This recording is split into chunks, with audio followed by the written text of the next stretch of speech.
ವೀಕ್ಷಕರೇ, ನಮ್ಮ ಚಳ್ಳಕೆರೆ ಟಿವಿಗೆ ಸ್ವಾಗತ. ಇಂದಿನ ಪ್ರಮುಖ ಸುದ್ದಿ.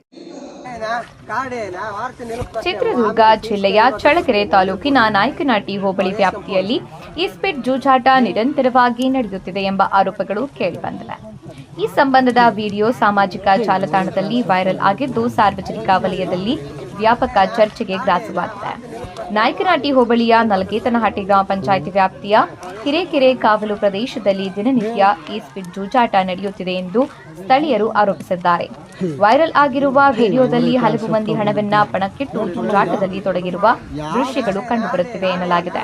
ನಾಯಕನಹಟ್ಟಿ ಹಾಗೂ ಸುತ್ತಮುತ್ತಲಿನ ಗ್ರಾಮಗಳ ಜನರು ಈ ಜೂಜಾಟದಲ್ಲಿ ಭಾಗವಹಿಸುತ್ತಿದ್ದು, ಇದರಿಂದ ಅನೇಕ ಕುಟುಂಬಗಳು ಆರ್ಥಿಕ ಸಂಕಷ್ಟಕ್ಕೆ ಸಿಲುಕುತ್ತಿವೆ ಎಂದು ಗ್ರಾಮಸ್ಥರು ತೋರಿದ್ದಾರೆ. ಮುಂಗಾರು ಮಳೆ ಕೈಕೊಟ್ಟ ಪರಿಣಾಮ ರೈತರು ಸಂಕಷ್ಟದಲ್ಲಿರುವ ಈ ಸಂದರ್ಭದಲ್ಲಿ ಲಕ್ಷಾಂತರ ರೂಪಾಯಿ ಜೂಜಾಟ ನಡೆಯುತ್ತಿದೆ ಎಂಬುದು ಸ್ಥಳೀಯರ ಆತಂಕಕ್ಕೆ ಕಾರಣವಾಗಿದೆ. ಜೂಜಾಟದಿಂದ ಕುಟುಂಬ ಕಲಹ, ಸಾಲದ ಹೊರೆ ಹಾಗೂ ಸಾಮಾಜಿಕ ಸಮಸ್ಯೆಗಳು ಹೆಚ್ಚಾಗುತ್ತಿವೆ ಎನ್ನುವ ಆರೋಪಗಳು ಕೂಡ ಕೇಳಿಬರುತ್ತಿವೆ. ಮಹಿಳೆಯರು ಸಂಘ ಸಂಸ್ಥೆಗಳಿಂದ ಸಾಲ ಪಡೆದು ಕುಟುಂಬ ನಿರ್ವಹಣೆ ಮಾಡುತ್ತಿರುವ ವೇಳೆ ಕೆಲವರು ಜೂಜಾಟದಲ್ಲಿ ಹಣ ಕಳೆದುಕೊಂಡು ಮನೆಗಳಲ್ಲಿ ಅಶಾಂತಿ ಸೃಷ್ಟಿಸುತ್ತಿದ್ದಾರೆ ಎಂದು ಸ್ಥಳೀಯರು ಆರೋಪಿಸಿದ್ದಾರೆ.